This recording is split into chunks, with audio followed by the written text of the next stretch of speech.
Amanecimos nuevamente con mercados en positivo y esto se debe particularmente a lo que está pasando en Estados Unidos, donde anoche el Senado pasó un proyecto de ley donde pide $1 trillón en ayuda extraordinaria para el tema del control del coronavirus. Esto pues desde luego es una cuantía bien relevante y lo que ayuda es a tratar de mitigar los efectos de haber sobre la economía de Estados Unidos, en particular a las compañías y ayudas a las personas. De hecho, puede haber giros directos de $1.000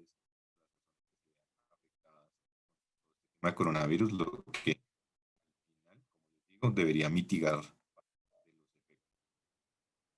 En todo, en todo caso, digamos que aquí lo que sí estamos viendo es que en lo corrido del año, pues efectivamente los activos muestran un retroceso en todas las clases, tanto en renta fija como en renta variable. Para la renta fija, menos 1,7%, donde los activos de mayor riesgo dentro de la renta fija global, como es el high yield americano y los mercados emergentes, muestran los mayores retrocesos. Ahí es importante destacar que el tema del high yield es el que más está, digamos, afectado en esta coyuntura, teniendo en cuenta que es parte del high yield lo que está en mayor riesgo con el posible cierre de algunas de las empresas más pequeñas que tienen emitida deuda a nivel global y también pequeñas compañías que están apalancadas en su operación. Por el lado de renta variable, un retroceso del 24,7%, como les digo, está venido mejorando en las dos últimas jornadas. Vamos a ver hoy cómo cierra la jornada, pero por ahora en los futuros vemos avances superiores al 4% en el caso de Estados Unidos.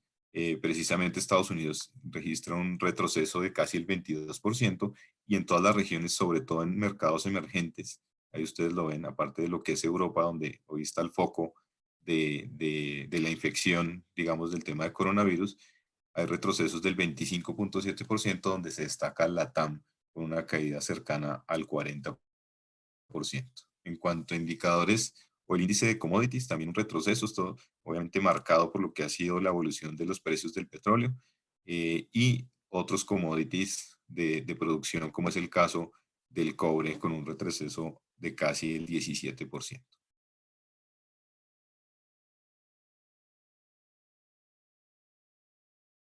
No va a tener mucho en este cuadro, simplemente mostrarles algunos efectos de lo que ya ha dejado el coronavirus, los datos conocidos al cierre del mes de febrero. Ya la próxima semana a entender o a ver los datos que han sido marzo a nivel global. Es que en el PMI compuesto, que es un indicador líder para lo que es el crecimiento mundial, el indicador ya se ubica en niveles de 46 puntos, se considera contracción y hay caídas dramáticas como las que mostró China durante el mes de febrero, donde el indicador cayó de casi 52 puntos a 27,5 puntos. Por eso es que las proyecciones de los diferentes bancos de inversión ya marcan un retroceso de China importante en el trimestre para el comienzo de este año, que incluso pudiera llegar a retrocesos del 9% solamente en el primer trimestre. En esta diapositiva lo que vemos es un modelo de seguimiento de lo que pudiera ser la posibilidad de recesión en Estados Unidos. Y digamos que lo que tenemos es el seguimiento de diferentes indicadores financieros, de actividad económica, ya lo que tiene que ver directamente con mercados financieros, márgenes de utilidad, etcétera, entre otros, donde también tenemos peticiones de desempleo, lo que tiene que ver con manufactura, exportaciones e índices de confianza.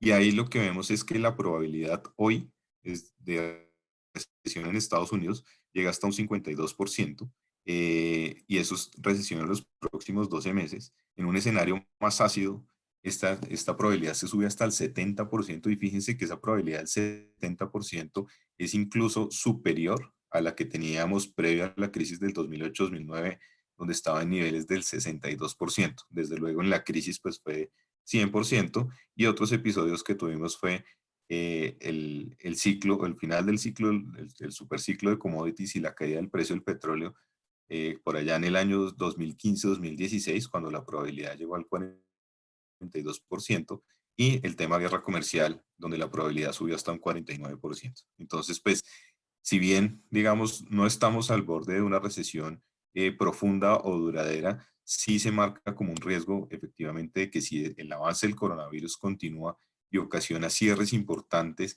a nivel de Estados Unidos que tengan una duración importante también y que afecten la cadena productiva, pues sí nos estaríamos viendo abocados a un tema de recesión de pronto no tan parecido como a lo que fue el año 2008, 2009, pero sí en niveles similares a las caídas que tuvimos entre el 2001-2002 combinado con el 2008-2009.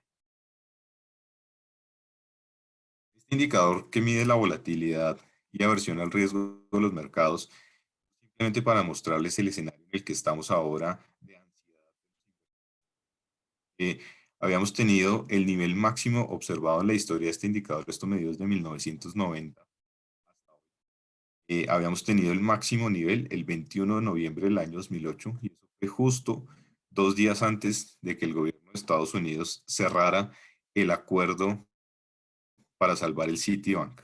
Entonces estábamos inmersos en medio de la crisis financiera del año 2008 y ahí este indicador alcanzó un nivel de 80,86 puntos, casi 81 puntos, que había sido el máximo histórico.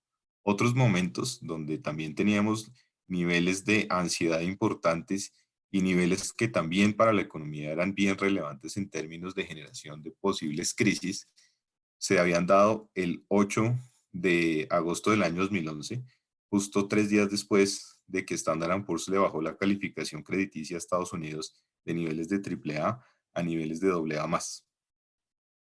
En el segundo trimestre, digamos, la historia nos marca que el indicador más alto que habíamos tenido era el 20 de mayo del año 2010, justo cuando los gobiernos europeos no lograron ponerse de acuerdo en un plan de salvamento fiscal para la región y esto dio, recuerden, origen a la crisis de los PIGS de Portugal, Irlanda, Italia, Grecia y España, a la crisis fiscal que se extendió casi hasta el año 2014. Entonces, pues son esos tres episodios, digamos, niveles o momentos bien diferentes a los que estamos viviendo ahora, donde veníamos de unas economías que estaban recuperándose, en el caso de Estados Unidos, consolidando su recuperación. Y en estos momentos sí veníamos posterior a la crisis del año 2002, del año 2008 o inmersos en esa crisis, obviamente con unas finanzas un poco más débiles, unos bancos centrales que habían agotado casi todo su arsenal, digamos, para poder dar liquidez a los mercados financieros. Sin embargo, el mayor nivel de la historia de este indicador de incertidumbre se registró el 16 de marzo de 2020, al comienzo de esta semana. Y eso fue justo después de la declaración de pandemia que recuerden que la habíamos tenido durante la semana pasada para el caso del COVID-19, el incremento de los casos de Europa que tuvimos durante el fin de semana y obviamente Italia como protagonista, que hoy sigue siéndolo, la entrada de los índices accionarios de Estados Unidos en lo que se conoce como el bear market y el aumento de la incertidumbre global de los inversionistas al no ver una acción de política coordinada entre los diferentes gobiernos para detener la pandemia. Este nivel que alcanzamos fue de 82,69 puntos en el índice VIX. Como les digo, es el máximo observado en la historia, medidos de 1990. Vamos en datos. Estos son datos a hoy, digamos, a esta mañana. Tenemos casos confirmados 245,484, de los cuales el 30% se agrupa en China, son 81,250. Pero fíjense lo que está pasando con Italia, llega a 41,000 casos confirmados. España, que está en ese cuarto lugar, con 18,077 casos. Y Alemania, que llega a 16,290, en donde más se ha logrado, digamos, entre comillas, controlar o que la tasa de crecimiento no sea tan alta es en Francia, que aparece justo después de Estados Unidos con 10,891 casos. Estados Unidos ha llegado ya a 14,250 casos y esto pues se debe en parte a la ley que se aprobó durante el fin de semana pasado, donde se le dio gratuidad a las personas para acceder a las pruebas o el test del coronavirus. Esto pues desde luego lo que ha revelado es muchos más casos y ha subido esa cifra de casi 1.000 o 2.000 casos que teníamos el fin de semana pasado a los 14.000 que estamos registrando hoy. En el cuadro de la derecha, ahí lo que ustedes ven es el coronavirus comparado con otras epidemias que hemos tenido en la historia. Ahí está el SARS y el ébola como principales.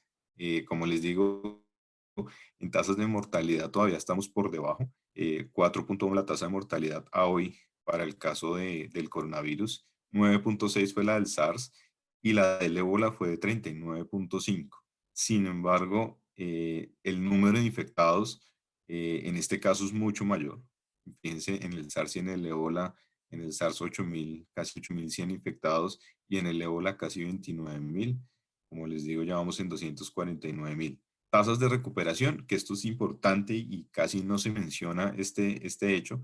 En China ya vamos en el 87.7% de tasa de recuperación, ya casi un 88%, quiere decir que el 8% de los casos, digamos, diferente a los ya recuperados y a las víctimas fatales, que es cerca del 4%, están en evolución y si la tasa sigue siendo correcta, seguramente llegaremos a niveles alrededor de recuperación del 95%. Sin embargo, en el resto del mundo, la tasa todavía es baja, es 9%. Incluso esta semana alcanzó un pico casi del 11% al inicio de la semana, pero con el crecimiento que se ha visto en Europa, esta tasa se ha visto reducida. Entonces, pues todavía es lo que indica eso, es que falta evolución hacia adelante.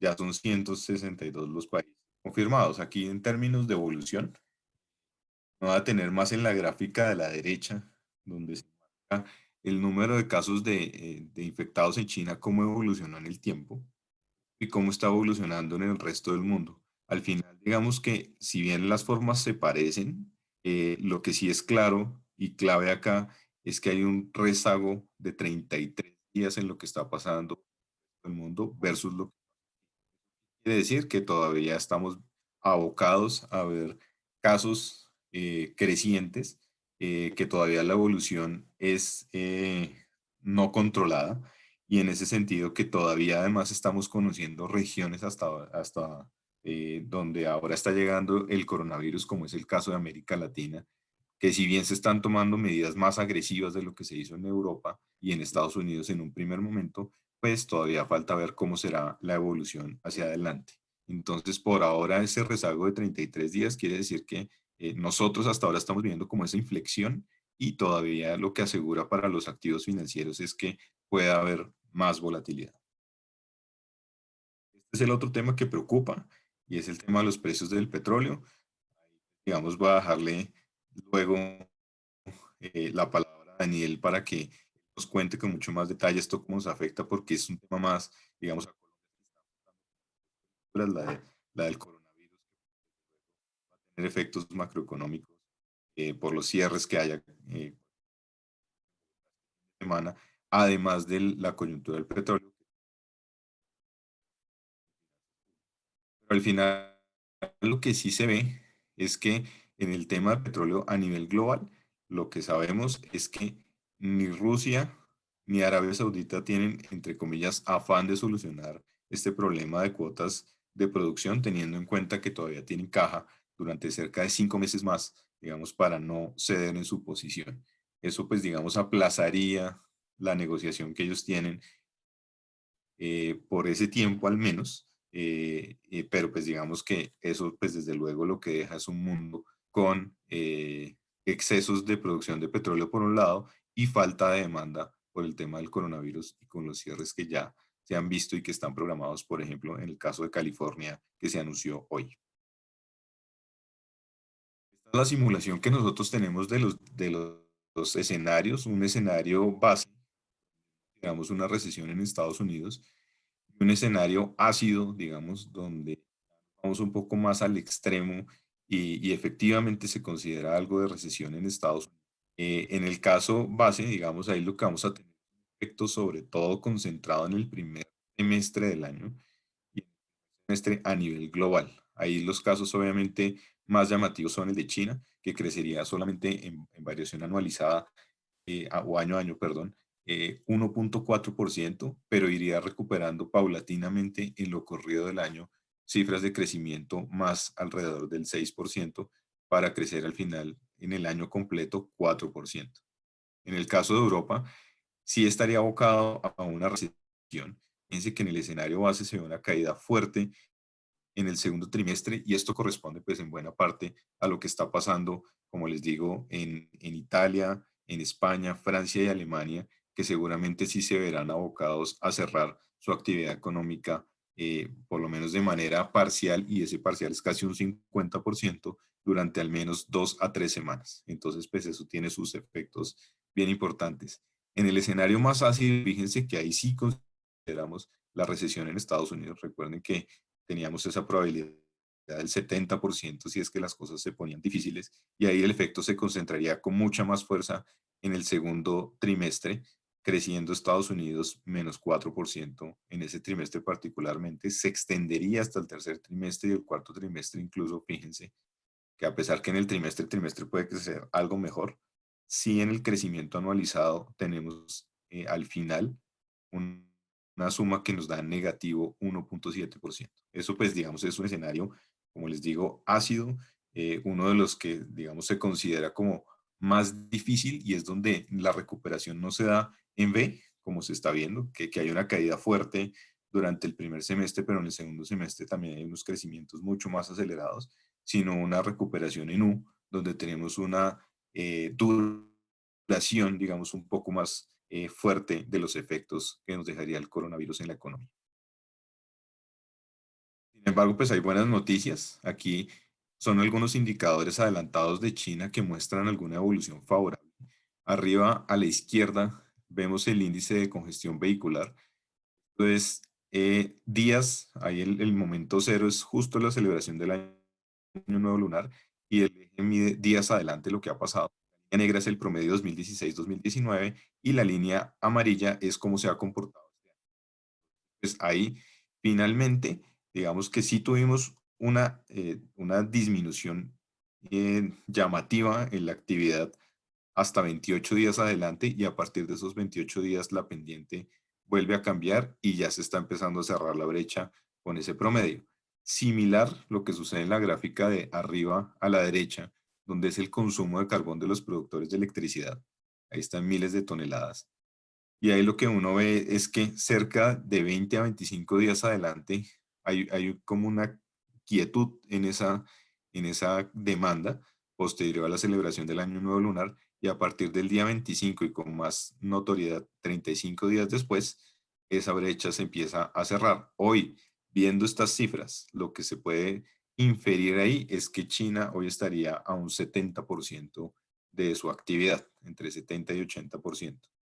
En la gráfica de abajo a la derecha, a la izquierda, perdón, se muestra algo similar con el consumo de acero. Entonces, este eje sí mide semanas adelante. Hay una caída posterior a la celebración entre 4 y 6 semanas adelante, ya está casi en niveles similares a los que teníamos entre 2017 a 2019. Esto también nos marca que estamos entre un 70 y un 80%. Y la de abajo es complementaria, la de abajo a la derecha es complementaria a la que teníamos arriba a la derecha, simplemente haciéndole un zoom en lo que estamos frente al año 2019 y como les digo, estamos a niveles de 70-80% del uso de carbón. Algunas medidas ya de política monetaria las hemos conocido. Estas medidas de política monetaria pues han sido cada vez más agresivas. La última que conocimos durante esta semana fue del Banco de Inglaterra que amplió sus compras. Esos cerca de 435 billones de libras esterlinas la amplió cerca de 200 billones adicionales durante ante bajó sus tasas de interés de 0,25 a 0,10. Lo que ya conocimos de la Fed, recuerden que la Fed no solamente fue las compras definitivas que anunció, sino que en el corto plazo se comprometió a generar liquidez que al final son cerca de 5 trillones de dólares lo que va a estar disponible para los mercados en subastas en diferentes momentos. Aquí abajo en las gráficas gráfica es lo que el Banco Central Europeo, Banco Central de Japón, en billones de dólares, y lo que tenemos son cerca de 18 trillones de dólares lo que habría en liquidez en el mercado frente a los entre 15 y 16 que hay hoy. Entonces son cerca de 3 trillones más lo que tendríamos en liquidez para los mercados a nivel global, y esa es de manera más permanente. En términos de variación, pues sería un crecimiento de casi el 20 al 25%. Es simplemente para afiliarlo un poquito a los activos financieros. Ahí está cruzado contra el Standard Poor's, lo que es la hoja de balance de la Fed y lo que es esa hoja de balance global, la suma de esos tres. También frente al Standard Poor's, ahí es lo que se muestra cada vez que hay un impulso de medida monetaria, realmente las acciones a responder. Esto pues desde luego bajo un enfoque de incertidumbre no tan alto como el que tenemos ahora.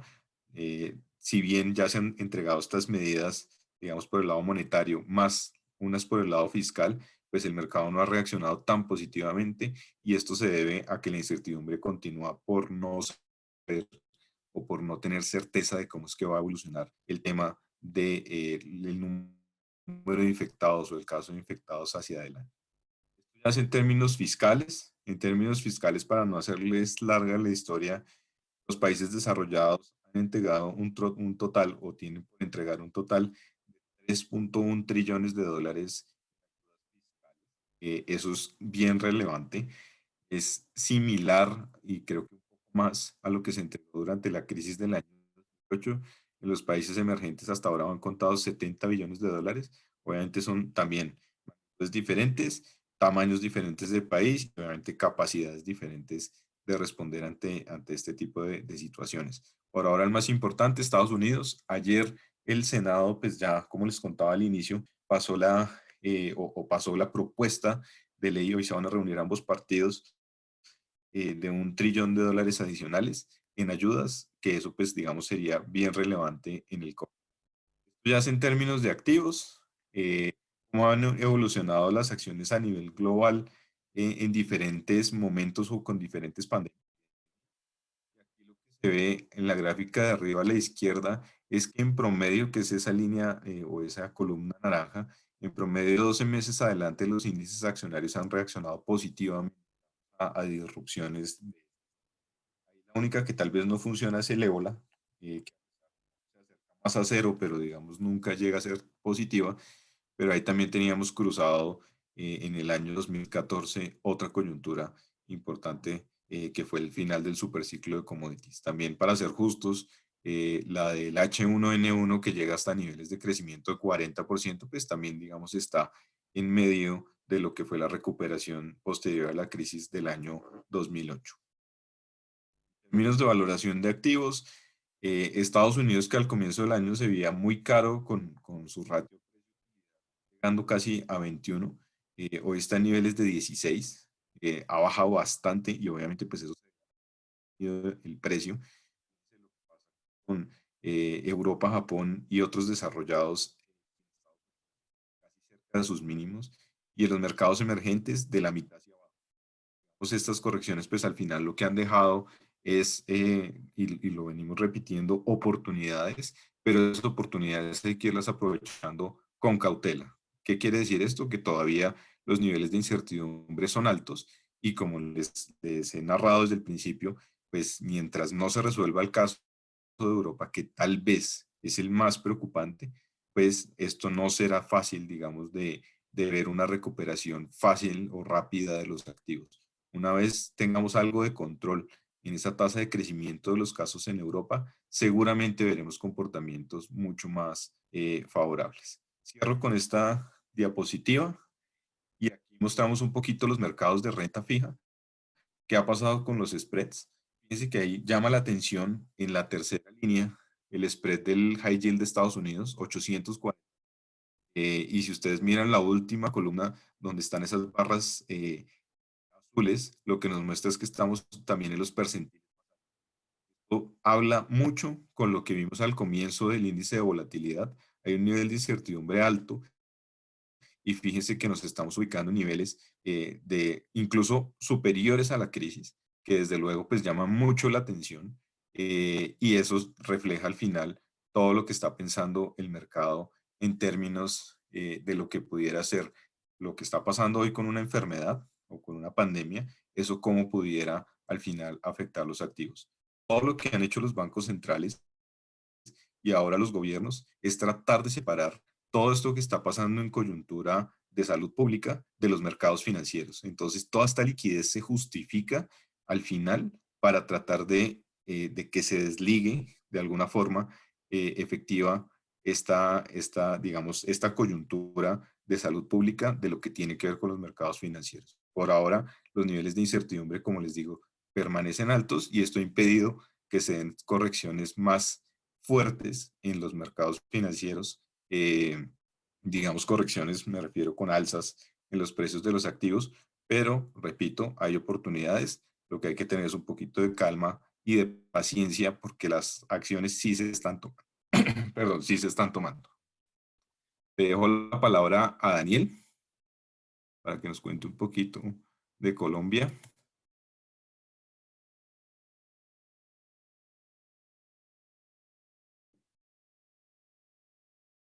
Ahí no lo escucho.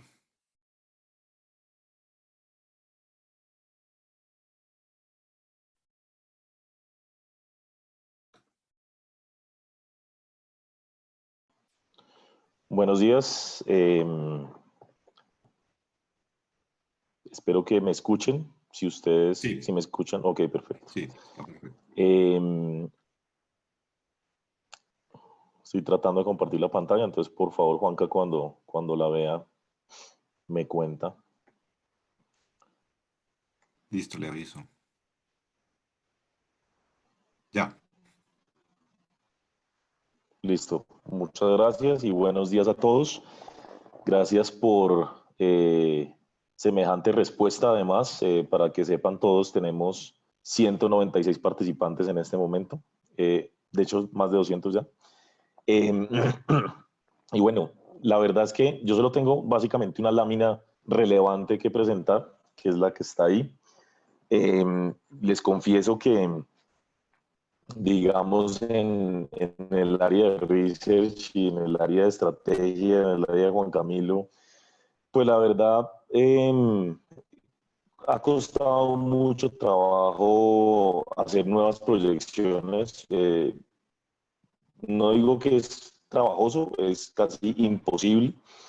Y como anécdota, por ejemplo, les comento que solo hace 2 semanas teníamos unas proyecciones. Estábamos trabajando en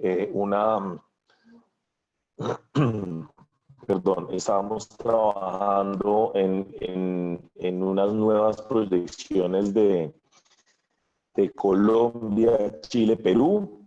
Y la verdad es que estamos volviendo casi que a reescribir todos los textos porque cada día que pasa tenemos nueva información y tenemos, digamos, mayores riesgos sobre la actividad económica mundial. Es una realidad que cada día que pasa tenemos, digamos, más dificultades.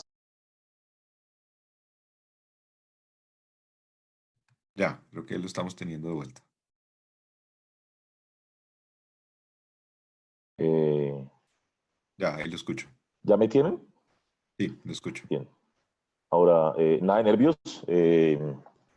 Aquí, pues ustedes saben, estamos a punta de internet de la casa, entonces disculpas. Esto ya se sale aquí un poquito de nuestro control. Y la verdad es que tengo como 3 chats abiertos, entonces también voy a tratar de quitar mi video para que sea un poquito más rápido. ¿Se está compartiendo la presentación, Juanca?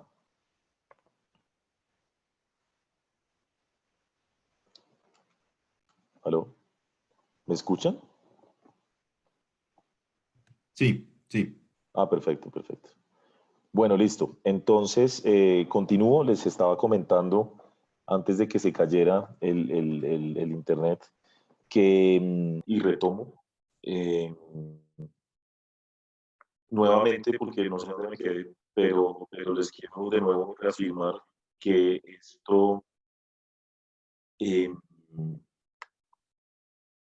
es un ejercicio basado en, la posibilidad de mantener precios del petróleo bajos, ¿no? Por mucho tiempo. Entonces uno podría considerar que esto de alguna manera es un escenario negativo, eh, porque lo que estamos considerando acá en esta situación es si el precio del petróleo se mantiene más o menos entre los 30 y 35 dólares durante todo el año. Claro, cada vez es más probable, cada día que pasa, que los precios del petróleo eh, se mantengan bajos por mucho tiempo. Digámoslo, eh, difícil pensar en la posibilidad de que pues el petróleo vaya a retomar niveles de 60 dólares nuevamente muy pronto, pero también es cierto que pensar en la posibilidad de 20 dólares, 25 dólares todo el año, pues es el escenario negativo. Antes de explicarles esta diapositiva de manera, digamos, detallada, les quiero decir que, claro, el impacto sobre la economía colombiana, la caída del precio del petróleo es importante, eh, pero hay unos factores que nos hacen ser un poco más optimistas versus lo que nosotros vimos en el 2014-2017. Recuerden que el precio del petróleo pasó de 100 dólares barril a 30 dólares barril en el año 2014 a 2016, y pues hubo una afectación significativa de la actividad económica colombiana. Quiero darles unos datos que no están escritos ahí, pero que definitivamente son relevantes para mantener en mente. Lo primero, en el año 2013, el sector petrolero, la producción petrolera en Colombia y en general el PIB de petróleo representaba alrededor de un 5% de la economía colombiana. Eso, digamos, no es alto, pero de todas maneras vale la pena decir que actualmente representa 3,5% del PIB. Una caída de más de un punto es bastante relevante y de alguna manera puede limitar hasta cierto punto el impacto de la caída del precio del petróleo. ¿Por qué pasó esto? Porque pues tras la caída del precio del petróleo en el año 2014, la producción petrolera nuestra tuvo una caída. Recuerden que producíamos casi 1 millón de barriles día, y al final hoy estamos produciendo más o menos 800.000 barriles día. Entonces, el sector petrolero representa menos y vale la pena decir, me parece interesante la forma de pronto de compararlo, que fíjense cómo eh, 1,5 puntos no parece mucho de caída en participación, pero 1,5 puntos son más o menos 2 reformas tributarias. De pronto así nuestros clientes y todos entendemos de mejor manera la magnitud de la menor participación del sector petrolero, porque en Colombia estamos acostumbrados a hacer reformas tributarias cada 2 años en promedio, y cada reforma tributaria usualmente busca recaudar entre 0,7 y 1 punto del PIB. Entonces 1,5 pues llegan a ser casi 2 reformas tributarias de menor participación, eso es relevante. Ese es el primer dato que quisiera mencionar. El segundo, y es un dato que de verdad causa hasta conmoción, porque al final no es tan conocido, digámoslo, y es que nosotros en el año 2014 llegamos a exportar 30 mil millones de dólares de petróleo y sus derivados.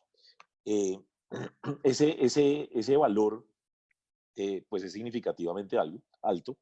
Eh, Estamos hablando de que en el 2016, tras la caída del precio del petróleo en 70 dólares o 70%, llegamos a exportar solamente 7.000 millones de dólares. Entonces es una caída de 23.000 millones de dólares. Si ustedes, digamos, a veces uno se pierde en las magnitudes, si ustedes consideran 23.000 millones de dólares a la tasa de cambio en su momento, implicó que nosotros perdimos 6 puntos del PIB de ingresos vía exportaciones petroleras. Por toda la situación de los últimos años, nosotros alcanzamos a producir en el 2019, no a producir, perdón, a exportar el año pasado 15.000 millones de dólares de petróleo y derivados. Por lo tanto, si uno asume que en promedio el precio del petróleo se mantiene a los 25, $30 barril, pues eso implica una caída del precio del petróleo de 50%. Por lo tanto, si se quedara ahí en ese escenario, estamos hablando de que perdemos más o menos 7.000 millones de dólares de exportaciones. 7.000, discúlpenme que tengo un poco de problemas en la garganta, 7.000 millones de dólares es una situación bien diferente a los 23.000 millones de dólares que perdimos anteriormente. Como les decía, esos 6 puntos del PIB, 8.000 millones de dólares en este caso, representan algo así como 3 puntos del PIB. Por lo tanto, hay un impacto mucho menor desde el punto de vista de los ingresos que el país pierde en ese sentido, nominalmente y en términos pues, de la proporción del PIB. Y eso nos lleva a lo fiscal. Resulta que en el año 2014, y seguramente muchos se acuerdan de este número, porque dio muchas vueltas por mucho tiempo, el gobierno recibió 22 billones de pesos de impuestos y dividendos de Ecopetrol, todo pues derivado del sector petrolero, 22 billones, es decir, 2.2 del PIB en el año 2013. En el 2019, el gobierno recibió 15 billones de pesos. Es un monto, por supuesto, no despreciable, es 1.5 del PIB, pero esos 7 billones, de nuevo, es una reforma tributaria. Entonces, yo esperaría, de alguna manera, que el impacto obviamente sea importante, pero que en el agregado sea menor que lo que vimos en la situación 2014-2017, porque el sector petrolero, dado el ajuste tan brusco que tuvimos en su momento, representa menos de la actividad, de las cuentas fiscales y de las cuentas externas.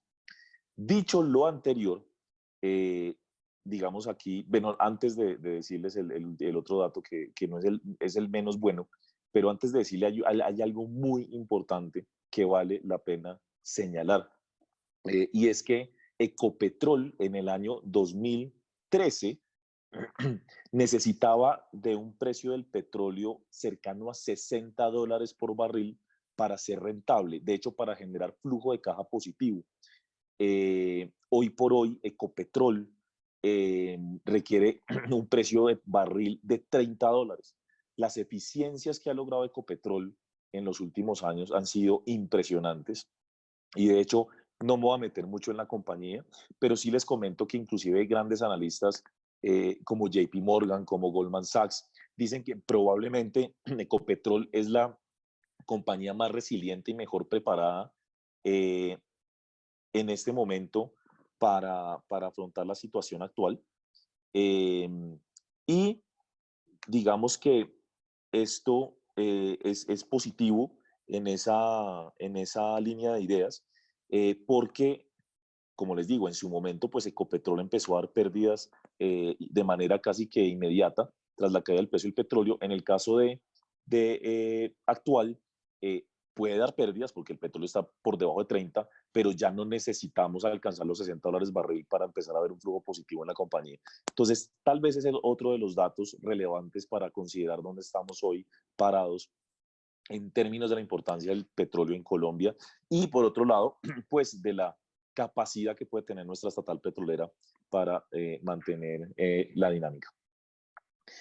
Los datos, por el otro lado, que no son tan buenos, digamos, o la situación más bien, es que en el año 2013 la economía colombiana crecía más del 5%.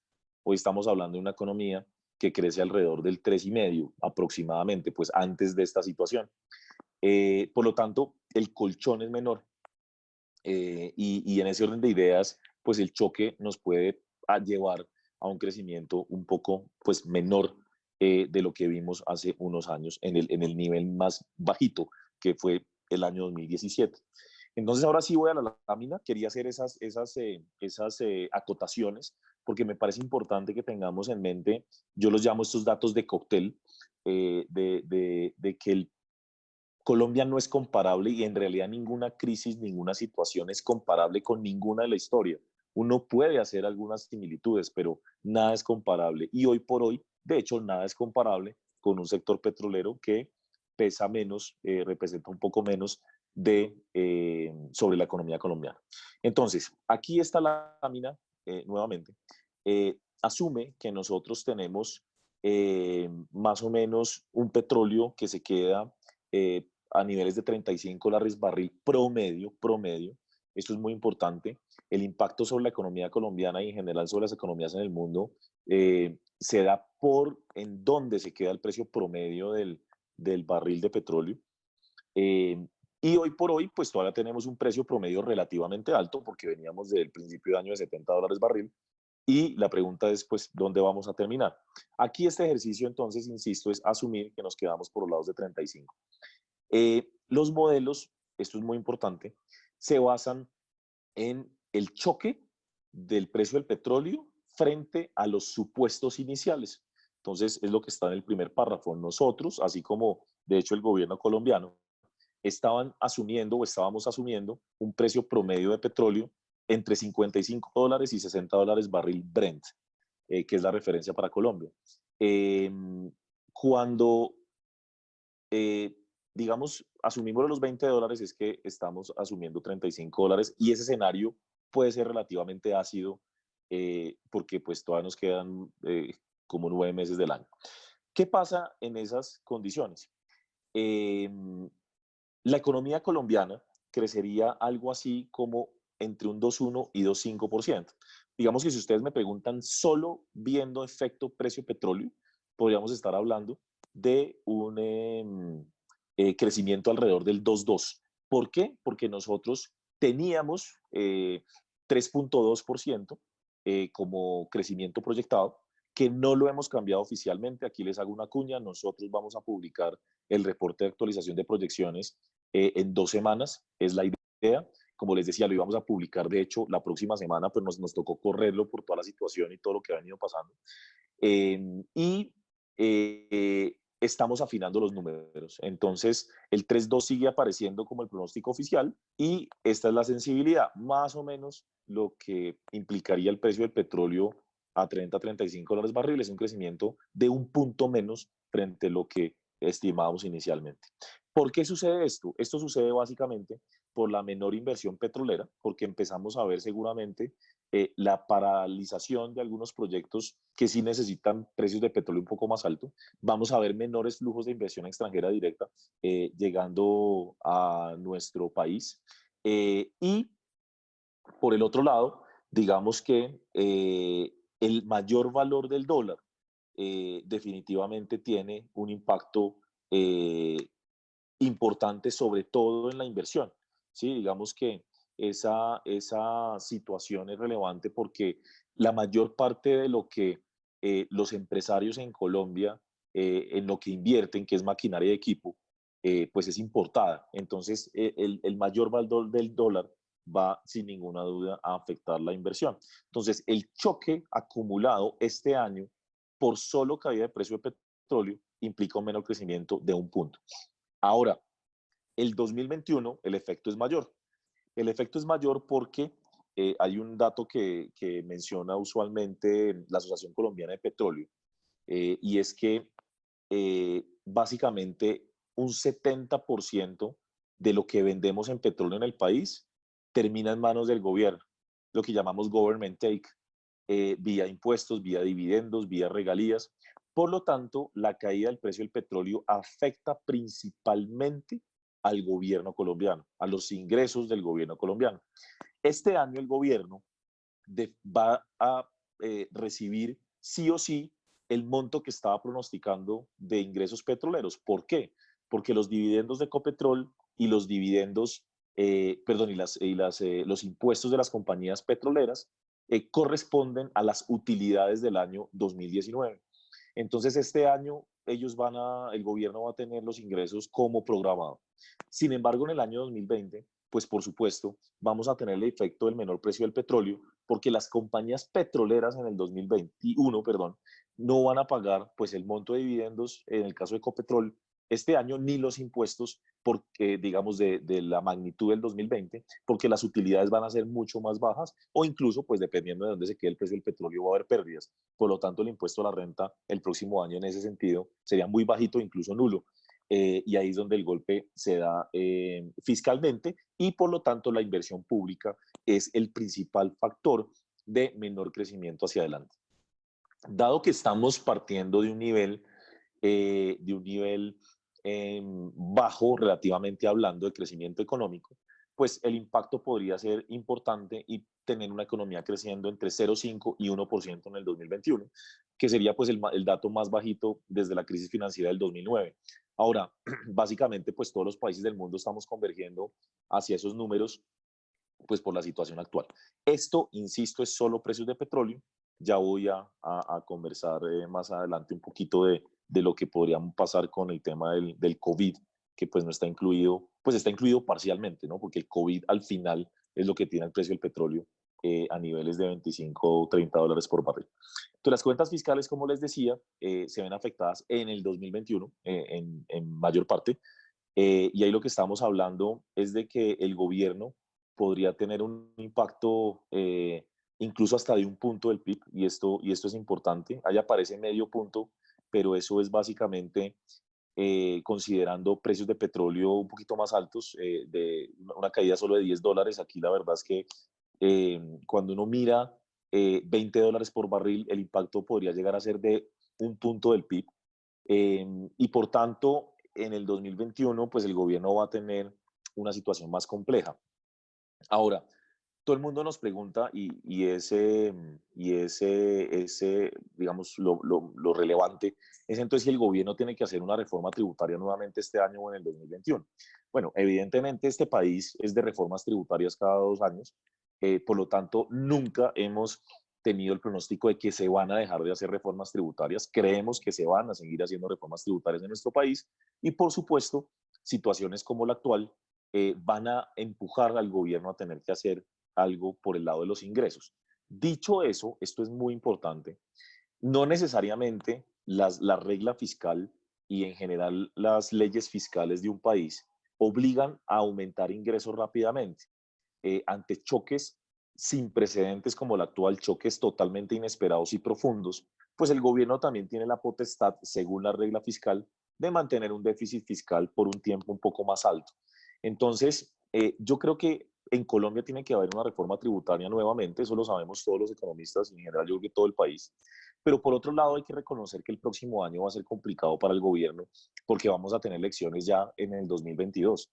Entonces, el capital político del gobierno no parece ser el suficiente para pensar en una reforma tributaria importante en el próximo año. En ese orden de ideas, yo creo que el ministro de Hacienda va a mantener el objetivo de que a través de temas como factura electrónica, de evasión, elusión y de pronto de menor gasto público, porque se están buscando eficiencias, van a intentar lograr eh, cumplir metas de déficit fiscal. Aquí llego al punto anunciado antier por el presidente y por el ministro sobre el programa de estímulo a la economía para afrontar el COVID. El gobierno anunció un paquete muy fuerte, estamos hablando de 14 billones de pesos, es decir, casi 2 puntos perdón, 1,5 puntos del PIB en recursos. Yo creo que eso va en la dirección correcta, digamos, todos sabemos a qué nos referimos, tratar de proteger el empleo, tratar de fortalecer el sistema de salud. La buena noticia desde el lado fiscal es que el ministro se comprometió a no elevar el endeudamiento y por lo tanto a no elevar el déficit fiscal, porque el dinero está en manos de los gobiernos regionales. Entonces ellos hablaron del tema de traer plata del FOMPET, que es el Fondo de Pensiones Territoriales, y dineros de recursos de regalías que están sin ejecutar y que serían dirigidos a eh, financiar ese programa por 14, 15 billones de pesos para este año. Mm, Aquí yo quiero hacer un énfasis importante, probablemente, discúlpenme si me pongo un poquito técnico, pero la realidad es que en Colombia nosotros siempre hablamos de un déficit alto, de déficit fiscal alto, que efectivamente pues venía de niveles del 4% del PIB en el 2016 a niveles de 2,5% el año pasado. El gobierno, este gobierno y el anterior gobierno fueron muy exitosos a través de diferentes medidas de consolidar las cuentas fiscales. Pero hay algo que la gente no sabe, o que sabe pero no lo tiene en cuenta, y es algo que en Credit Corp Capital nosotros hemos venido haciéndole monitoreo y discutiendo con el gobierno anterior y con el actual. Y es que, si ustedes ven, el déficit fiscal del país, del gobierno central, del Ejecutivo, equivale a 2.5 del PIB. Eso fue lo que cerró el 2019. Pero cuando ustedes miran el déficit del sector consolidado, del gobierno consolidado, que incluye empresas del Estado, entidades regionales y municipales, es decir, gobernaciones, alcaldías. Cuando ustedes ven eso, nosotros estamos hablando de un déficit fiscal un punto por debajo del gobierno central, es decir, alrededor de 1,5% del PIB. Y eso es bastante bajo para un país. Entonces, la diferencia de estos dos puntos, perdón, de estos dos valores, la diferencia es un punto del PIB. Esa diferencia, ¿de dónde viene? De superávits fiscales, particularmente de gobiernos regionales y locales, de entidades del sector descentralizado. Hay un dato que es impresionante, y esto lo dio inclusive el ministro hace unas semanas en un seminario de ANIFE de Desarrollo, y es que las entidades descentralizadas tienen recursos, eh, excesos de liquidez por cerca de 70 billones de pesos, de los cuales más o menos 50 billones de pesos están en cuentas de ahorro. Entonces el ministro dijo, oiga, los inversionistas creen que nosotros somos pues como bobos, y lo dijo literalmente.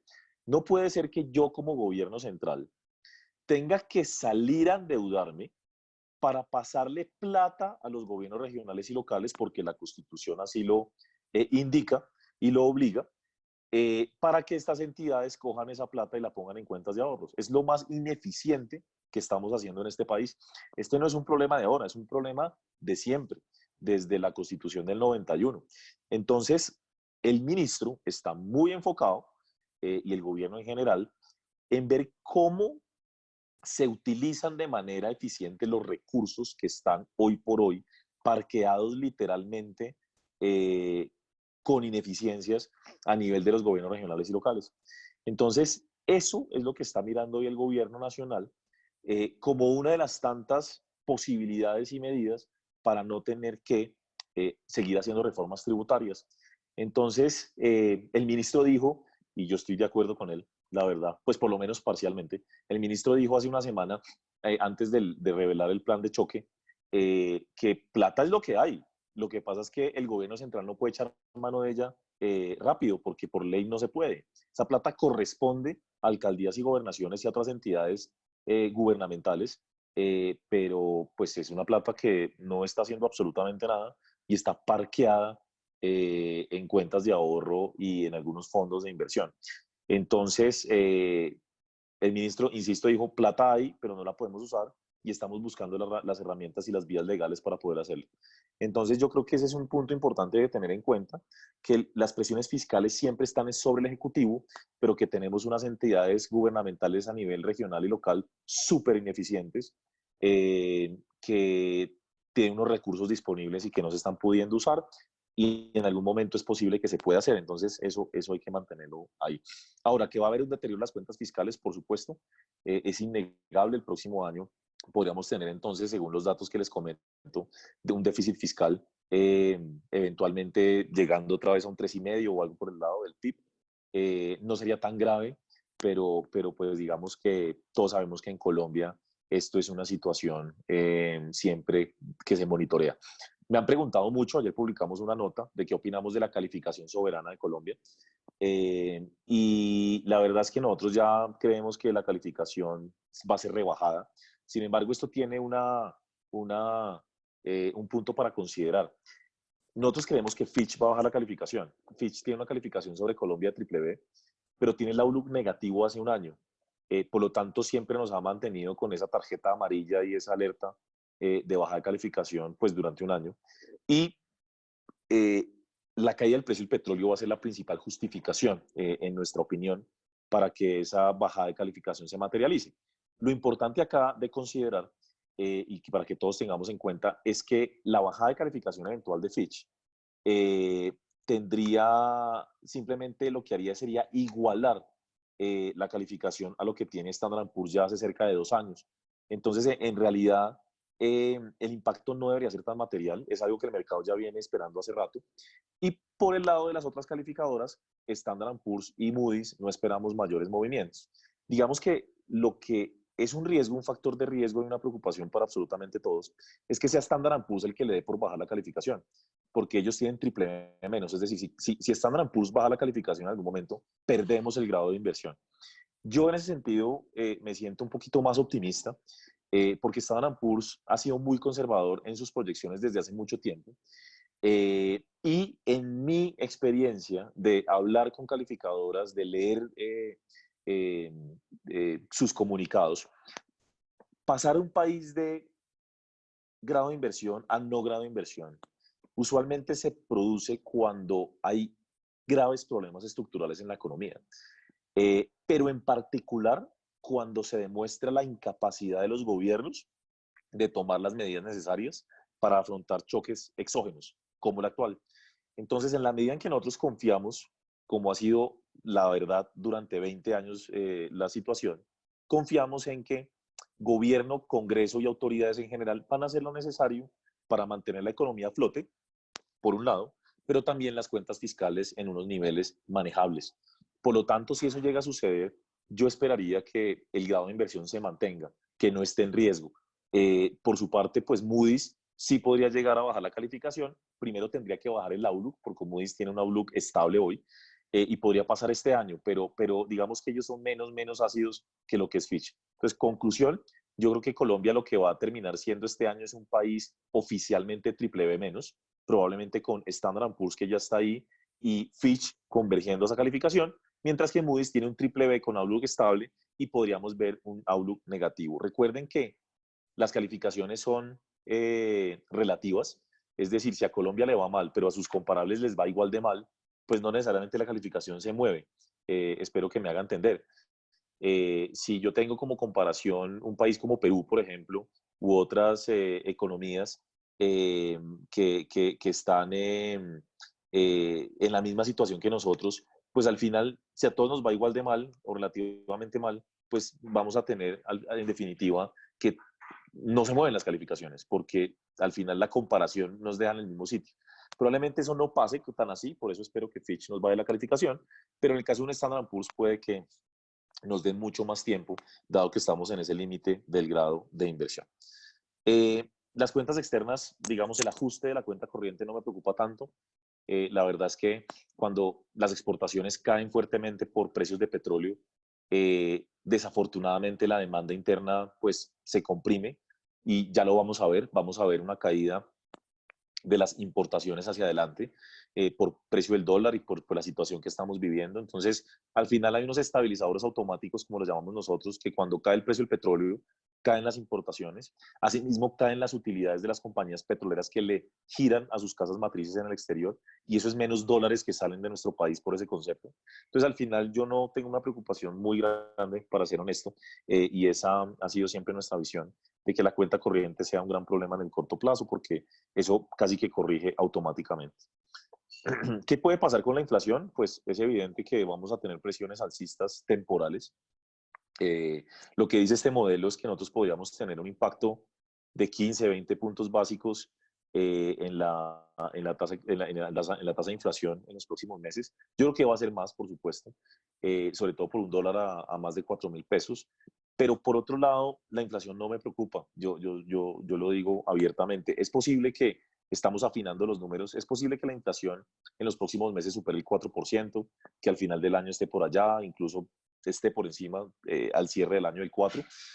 Pero el asunto es que estos factores son temporales y eso está completamente demostrado. El efecto de la devaluación sobre la inflación, el efecto de choques climáticos sobre la inflación, el efecto de lo que podamos llegar a ver ahora con el cierre de la economía en los precios por cuestión de que pues no hay productos y no hay distribución de productos, buena distribución de productos, etcétera. Eso afecta a la inflación en los próximos meses, pero a la vuelta de 12 meses el efecto se ha diluido completamente porque es un efecto estadístico. Uno tendría que repetir la misma situación, precio dólar subiendo otros 1.000 pesos, volviendo a repetirse al COVID, etcétera, para decir que es que la inflación se va a quedar pegada al 4,5, 5 o lo que sea que llegue en el corto plazo. El efecto estadístico hace que cuando todo vuelve a la normalidad, en un año, yo compare, eh, mejor dicho, se los pongo tan claro como, supongan, no esperamos eso, pero supongan que el dólar en un año está en 4,000, ¿sí? Hoy por hoy estoy comparando 4,000 pesos con un año atrás, pongámosle 3,000 pesos de tipo de cambio. Claro, el impacto es impresionante sobre los precios eventualmente, pero si en un año el dólar sigue a 4,000, lo comparo con 4,000 de este año, entonces la variación es cero. Ya ahí los precios empiezan a converger rápidamente a la normalidad. La variación de precios, quiero decir, no el precio nominalmente, sino la variación de precios. Entonces, sí vamos a tener inflación en el corto plazo, es lo más probable, por el choque, pero a un año adelante, año y medio, la verdad no me representa mayor preocupación, porque además la desaceleración de la economía hace que por, digamos, la naturaleza del choque, los precios no puedan seguir subiendo al ritmo que pueden subir en el corto plazo. Con todo esto, la política monetaria, pues la verdad, aquí como les digo, les comento que el modelo que lo que nos dice es que el banco debe estar quieto por un tiempo, que el Banco de la República no debería actuar, mover tasas, pero la verdad es que la situación actual yo creo que ya amerita un movimiento de tasas a la baja. Casi todos los bancos de la región lo han hecho, solo faltan México y Colombia, y yo creo que, perdón, no, ya México está bajando. Creo que es Colombia solamente ya el único que falta por bajar tasas. Y en ese orden de ideas, creo que ahí hay un espacio para fomentar el crecimiento económico.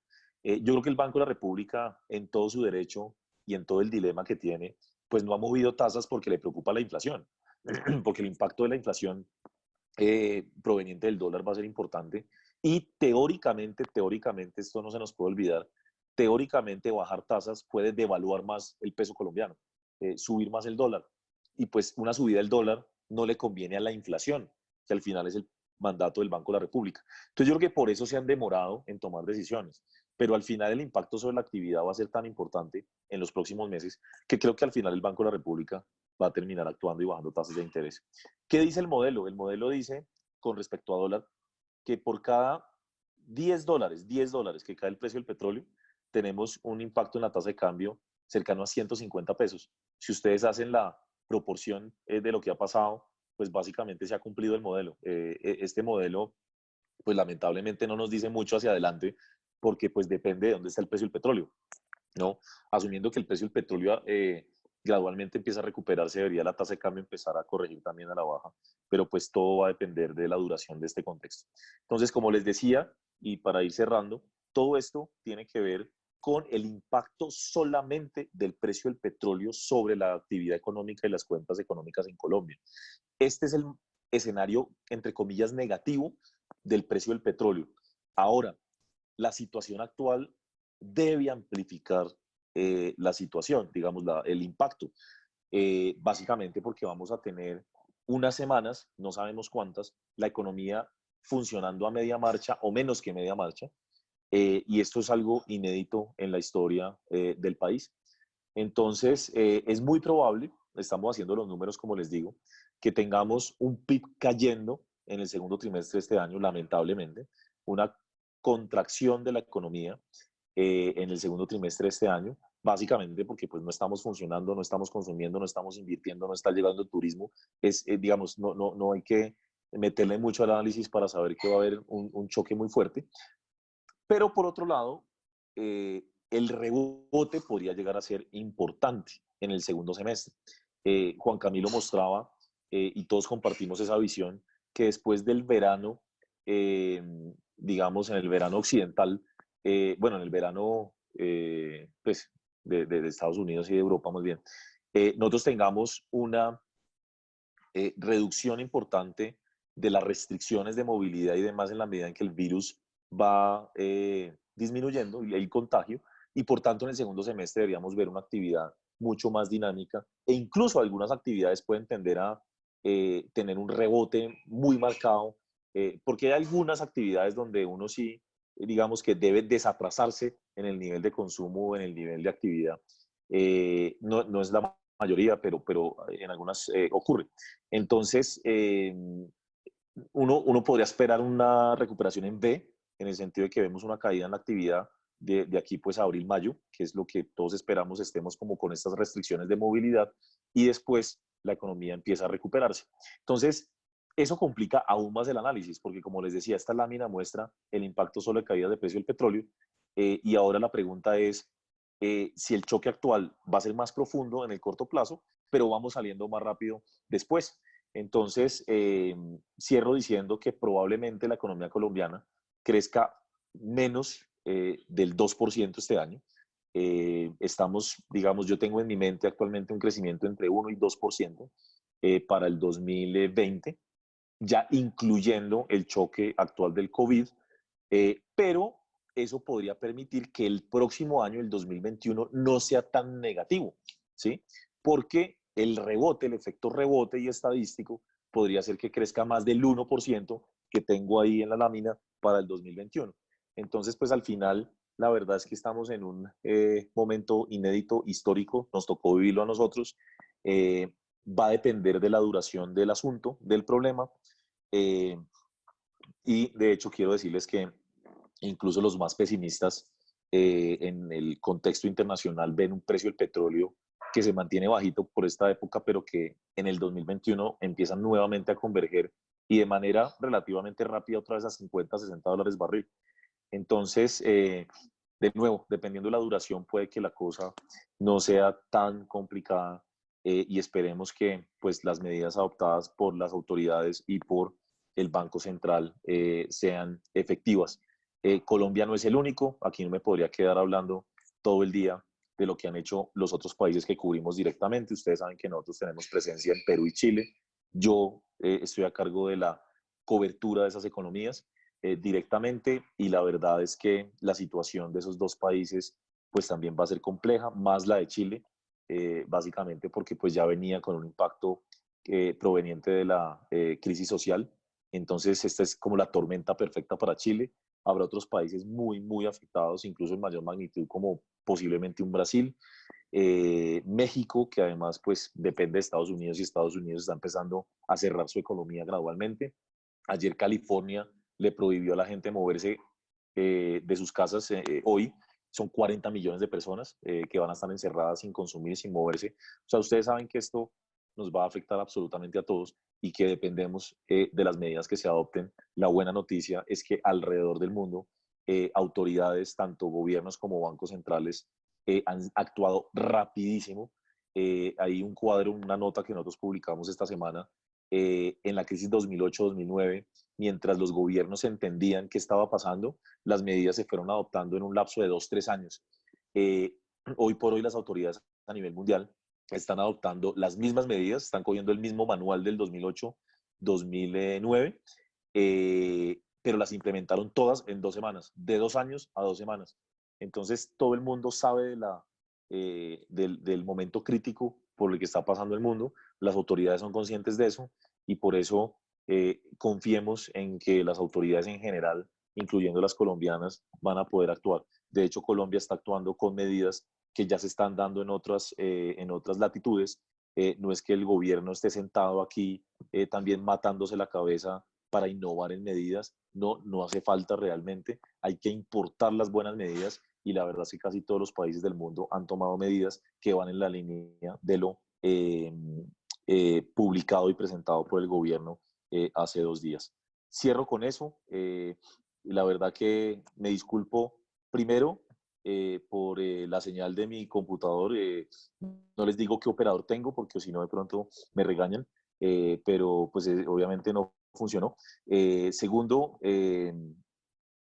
no les presento muchas más láminas. En este momento yo tomaba el pelo con algunos inversionistas, clientes nuestros, les decía, oigan, la verdad que para qué hacer proyecciones aquí toca es como improvisar porque todos los días algo cambia, entonces mientras escribimos todo se va volviendo obsoleto al siguiente minuto y por eso quería darles estos datos que reafirmo y es importante que sepan, vamos ya a tener escrito y ojalá con un escenario mucho más sólido en 2 semanas en nuestro reporte de proyecciones económicas actualizado para la región andina.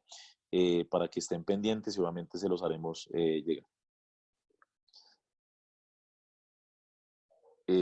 No sé si vamos a tener tiempo para preguntas, Juan. Gracias, Daniel. Yo creo que sí, yo he venido respondiendo algunas aquí Internamente. si quiere, vaya de una vez adelantando algunas de las que ya tenemos aquí en el chat. En particular, pues hubo una que me llamó la atención que habla de que si vemos algún riesgo sistémico para el caso colombiano, algo que nos deba preocupar y que pudiera llevar a algo de quiebras o, o digamos alguna disrupción fuerte en el sistema financiero. Bueno, la respuesta es no. No, digamos, en el sentido de pensar en una disrupción estilo 99 o una crisis financiera como tal. La verdad es que los bancos colombianos están muy bien posicionados en este momento, no solo en niveles de solvencia, sino también de liquidez. A raíz de la crisis del 99, la regulación ha sido mucho más exigente y la verdad es que los colchones con los que cuenta el sistema financiero colombiano son importantísimos. De hecho, seguramente muchos de ustedes que saben que Basilea 3 se está implementando alrededor del mundo y en algunos aspectos la regulación colombiana es más exigente que Basilea 3. Eso dice todo, ¿no? Por lo tanto, no vemos ese tema.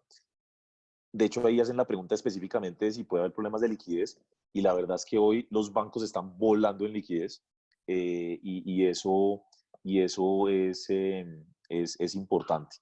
Claro, entidades pequeñas, muy pequeñas, que no generen riesgo sistémico pueden tener problemas definitivamente. Eso no se puede negar. Y por ejemplo, sociedades fiduciarias, me lo preguntan ahí. Claro, de hecho las sociedades fiduciarias están teniendo retiros importantes, pero eh, la formulita, entre comillas, está inventada, ¿sí? ¿A qué me refiero? Cuando uno tiene estos temas, básicamente lo que importa es mantener la liquidez apropiada. Por ejemplo, mantener la liquidez para que en la medida en que los inversionistas quieran retirar los fondos y su dinero, exista la capacidad y el dinero para hacerlo.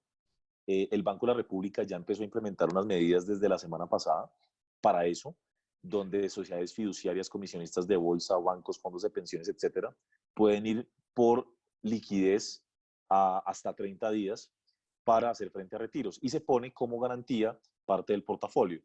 Entonces, como les digo, yo creo que lo que lo permite a uno ser, digamos, optimista en medio de la situación es que han vivido tantas crisis el mundo en los últimos 20 años, la de Colombia, la del 99, más 2001, más 2008, más 2010, más 2016, que la receta de alguna manera se conoce y en ese orden de ideas esperaríamos que el Banco Central haga lo que tenga que hacer para evitar problemas. Ahora, yo voy a decir lo que dijo el ministro de Hacienda chileno hace 2 días.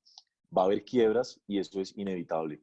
Ahora estoy hablando de quiebras de empresas y eso va a pasarle desafortunadamente a empresas pequeñas y medianas. Es inevitable, es imposible que el gobierno pueda salvarlas a todas.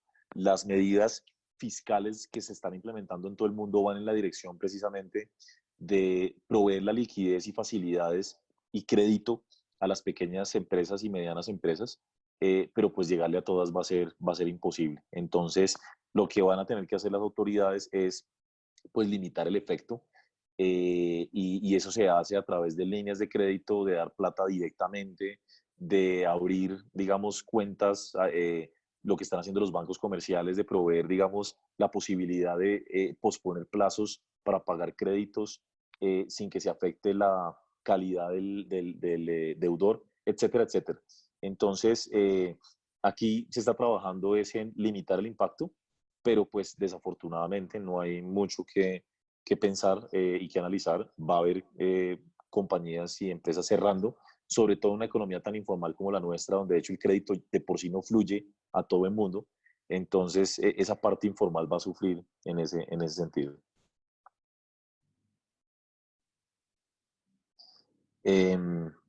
Voy a responder unas muy rápido que son no tan, digamos, no tan largas de responder. Preguntan que en qué parte compensa la reducción del precio del petróleo el aumento de la tasa de cambio. Eh, es una buena pregunta, pero no es uno a uno.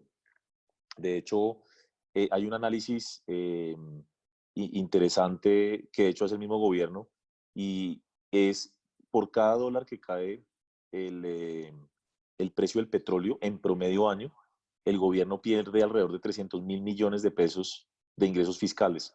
Es decir, 10 dólares, 3 billones, más o menos.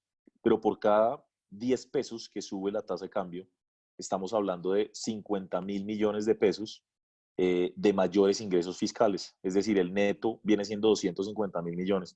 Esa relación como de 1 a 6, básicamente, es la que funciona en este momento. Entonces no se puede amortiguar todo el golpe, por más que la tasa de cambio haya subido 1.000 pesos, pero sí amortigua. Por eso no estamos hablando de un déficit fiscal que se dispare al 4 o 5% del PIB, sino un golpe de un punto, que al final en medio de esta situación un punto no parece ser mucho, la verdad, para lo que estamos viviendo. Eh,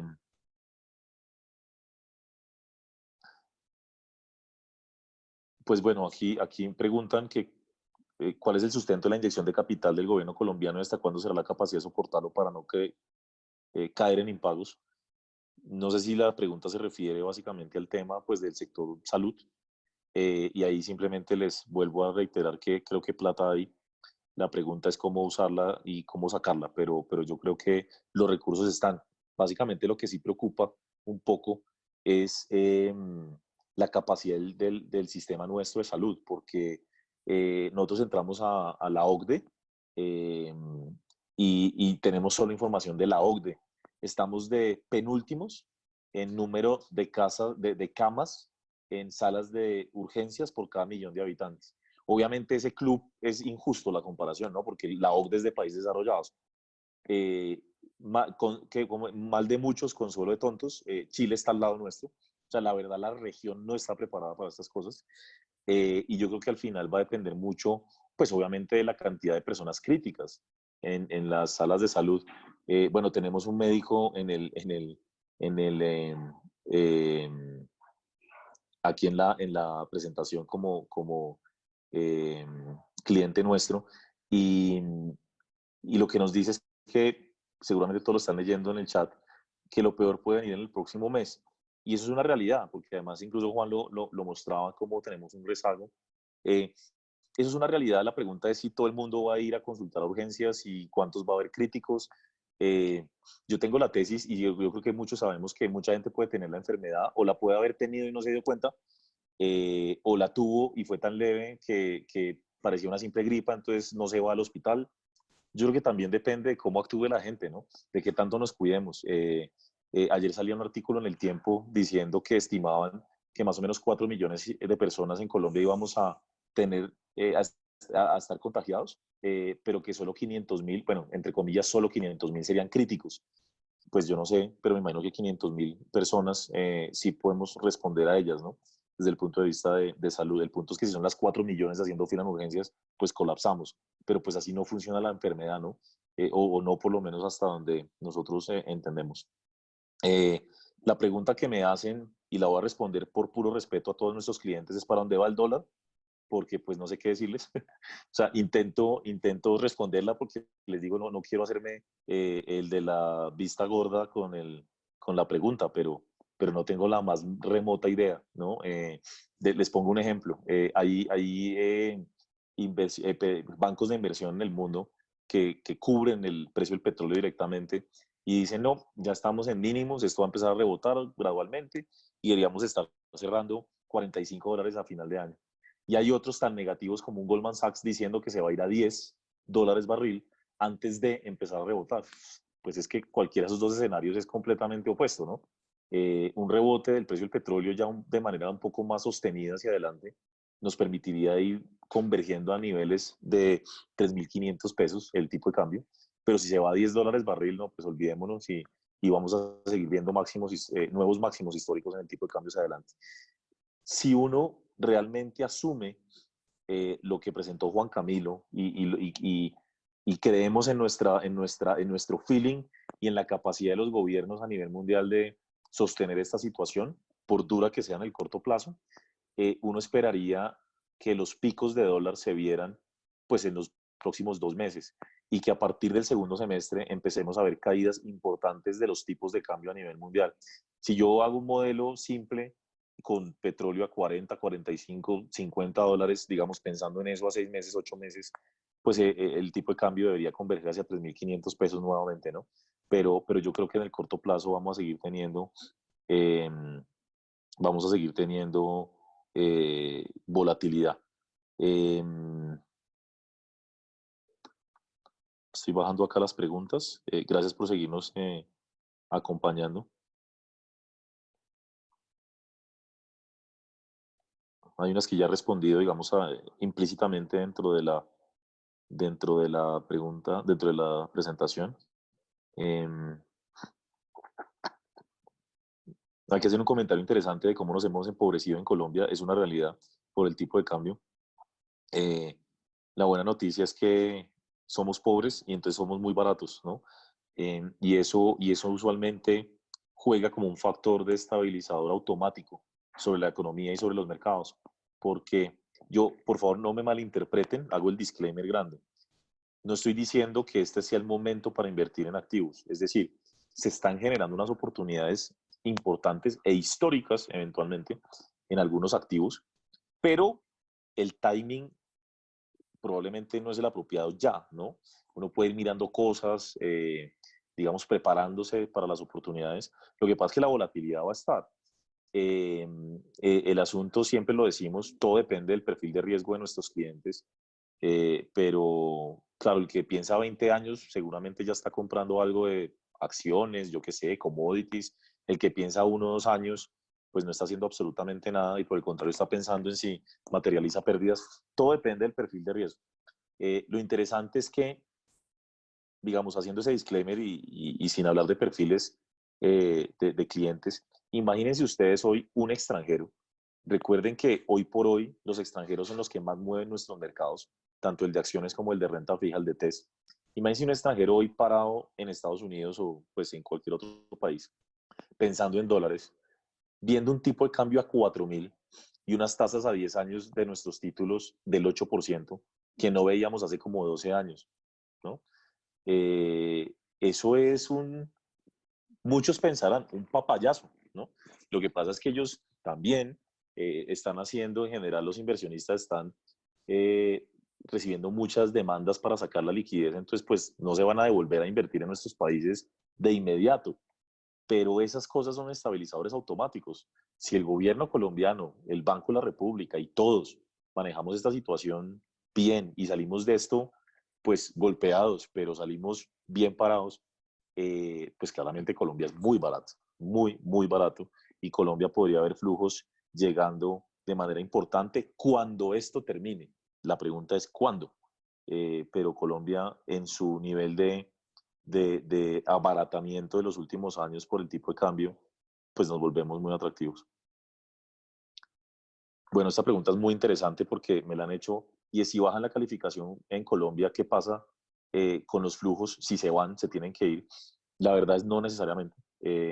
Efectivamente hay una porción importante de flujos en el mercado de renta fija que dependen de la calificación del país, pero es muy importante que ustedes sepan que eso solo es válido para países que pierden el grado de inversión. Es decir, hay muchos flujos que se tendrían que ir del país si perdemos el grado de inversión, pero eso no lo estamos considerando en el escenario base. Eh, y de hecho les cuento que el mercado está transando hoy como si fuéramos W más, como si hubiéramos perdido el grado de inversión. Entonces han salido tantos flujos de nuestro país ya que probablemente incluso la bajada de calificación que esperamos no tenga mayor efecto. Y como les decía hace un momento, eh, si Fitch nos baja la calificación, estaría igualando calificaciones con el Standard Poor's, más no estaríamos, digamos, Fitch no estaría ejerciendo el liderazgo del recorte de calificación soberana. Entonces, en principio no esperaríamos mucho. Ahora, un aspecto bien importante, bueno, el último dato que yo tengo en la cabeza es que los extranjeros tienen de nuestra deuda pública alrededor de 70 billones de pesos, por ahí está el número. Eh, la mayor parte de esa plata es de fondos pasivos. No sé decirles un número, pero se habla, digamos, esto no se conoce, pero se habla de un 80% o algo por el estilo. Fondos pasivos son fondos que siguen los índices de JP Morgan en particular, el famoso GBI. Ese índice y esa posición que es la más grande no depende de la calificación soberana del país. Eso es muy importante para tenerlo en cuenta. Porque de hecho, para que ustedes sepan, el país que mejor pondera, que mayor ponderación tiene en el índice GBI es Brasil, y Brasil es W. Entonces, ahí hay como un colchón y no necesariamente la calificación impacta tan negativamente la renta fija, pero si perdemos el grado de inversión, efectivamente tendríamos una salida de flujos no menor que impactaría a los mercados. Eh, Les voy a dar un número no oficial. Se habla de que pueden ser unos 20 billones de pesos saliendo, ¿sí? Bueno, 20 billones antes de esto, ya debe ser menos, porque ya se va a haber ido bastante flujo. Entonces, no sé, 10, 15 billones y pues el mercado es capaz de absorber usualmente eso con un golpe, pero lo absorbe. Si cambia la calificación de Colombia, ¿cuándo podría ocurrir?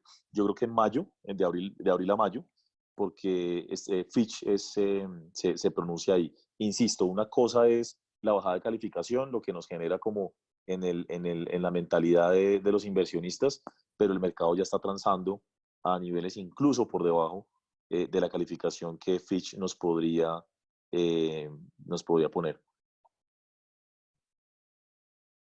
Daniel, y ahí sí, si fuera Standard Poor's, ¿cuándo pudiera venir esa decisión? Bueno, Standard Poor's nos tiene el outlook estable, ¿no es cierto? Entonces, pues aquí sí es como pronosticar el dólar. Nos toca tratar de saber Standard Poor's qué está mirando en este momento. Lo que no nos ayuda es el precio del petróleo más que otra cosa. Yo creía que un Standard Poor's podría bajarnos el outlook, no la calificación, el outlook hacia noviembre.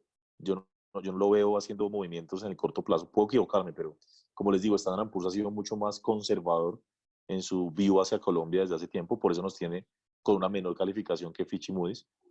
Y entonces el proceso es el siguiente, si a uno le bajan la calificación, perdón, el outlook, eh, normalmente las calificadoras bajan la calificación efectivamente entre 12 y 18 meses adelante, incluso hasta 2 años, ¿sí? Entonces, cuando uno le bajan el outlook, le dan por lo menos un año mínimo para que las autoridades hagan los ajustes pertinentes. Entonces, incluso con la bajada de outlook, el recorte de calificación no sería inminente, porque lo que hace el outlook es decirle al gobierno, oye, tienes que hacer algo, ¿sí? Y en ese orden de ideas, pues si uno perdiera el grado de inversión, ojalá no nos suceda, estaríamos hablando desde hoy, 2 años, más o menos, año y medio, tendría que pasar algo muy grave en la mitad, sobre todo desde lo político eh, y en lo fiscal, para que...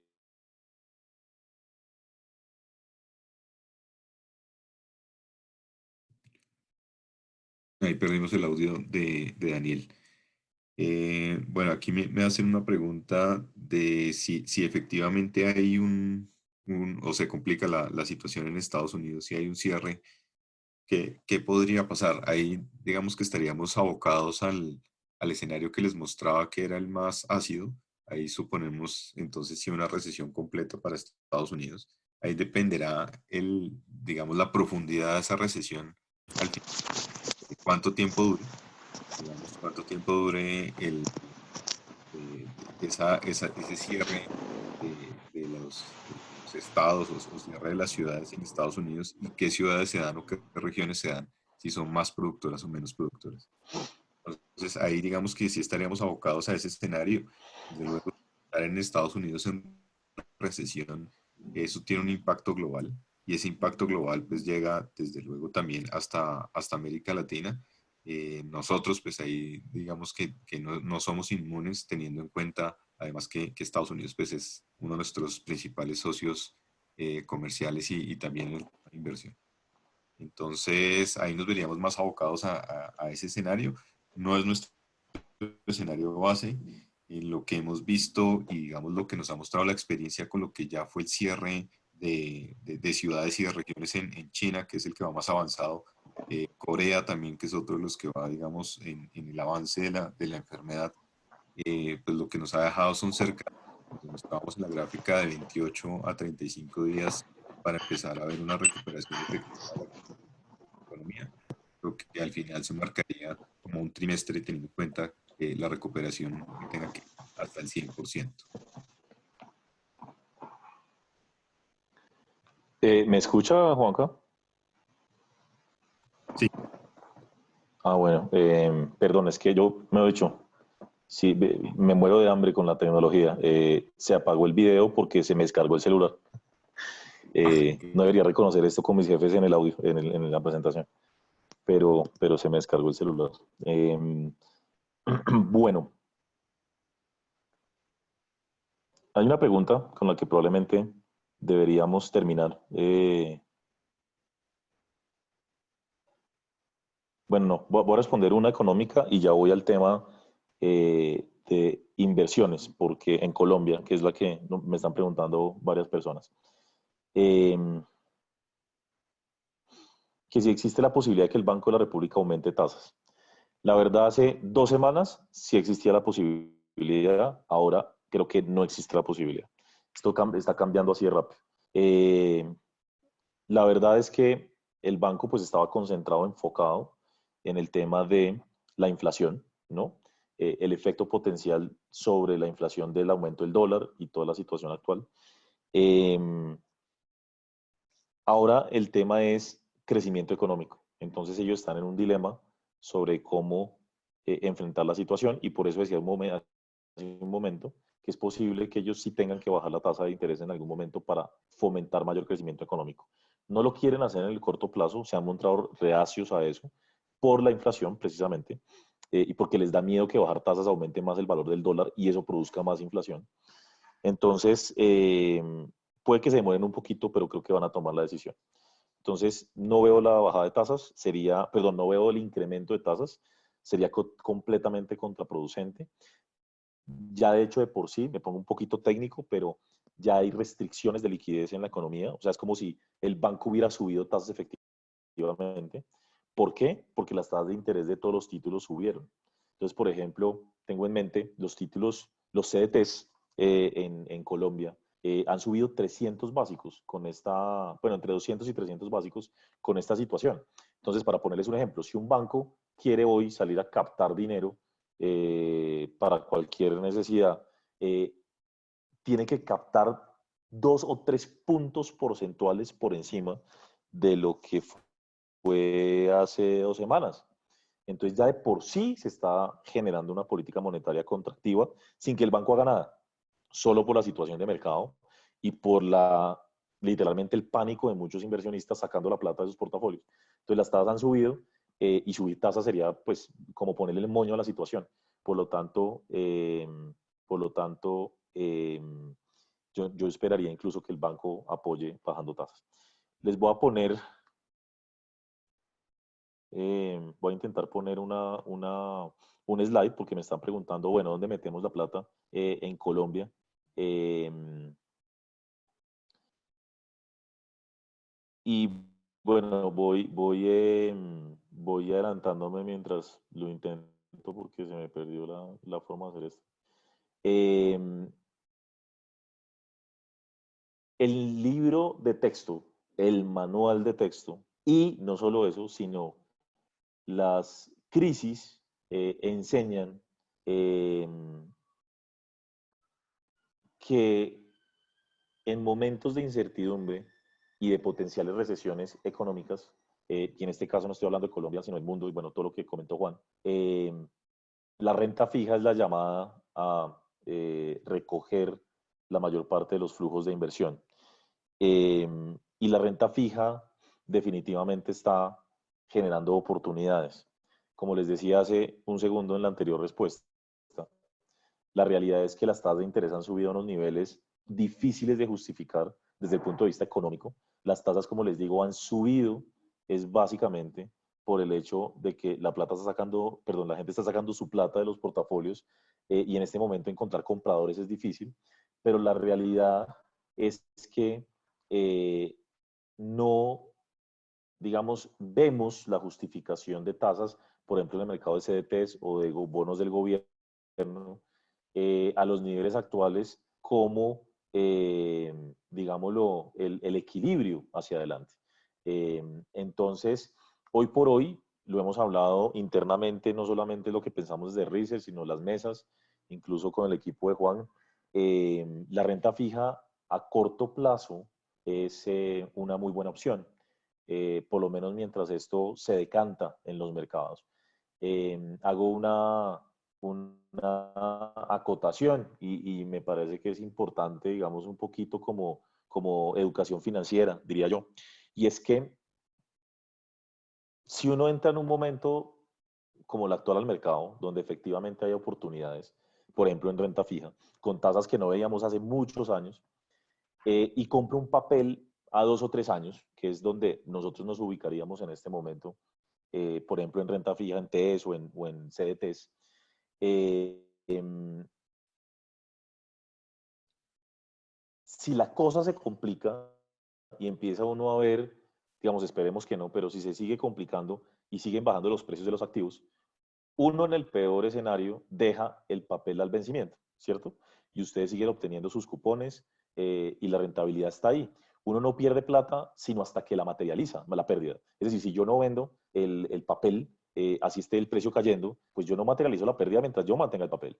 Entonces, cuando uno en una situación como estas deja digamos, compra un bono de renta fija o un CDT a 1 o 2 años o 3, y la cosa no mejora de aquí a un año, seamos, digamos, seamos ácidos, uno dice, bueno, pues si yo estoy en un buen emisor, lo que puedo hacer es dejar el papel al vencimiento. Voy a seguir teniendo mi rentabilidad de acuerdo con la tasa a la que la compré, que es alta, ¿cierto?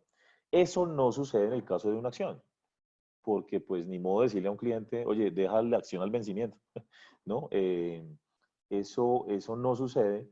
Entonces, por eso es que el manual de texto y en general las crisis enseñan que en momentos como el actual, la mejor estrategia es estar en renta fija de corto plazo en emisores de alta calidad, bien sea gobierno o pues entidades de confianza. Y en ese orden de ideas, esa es la estrategia que hoy por hoy estamos recomendando.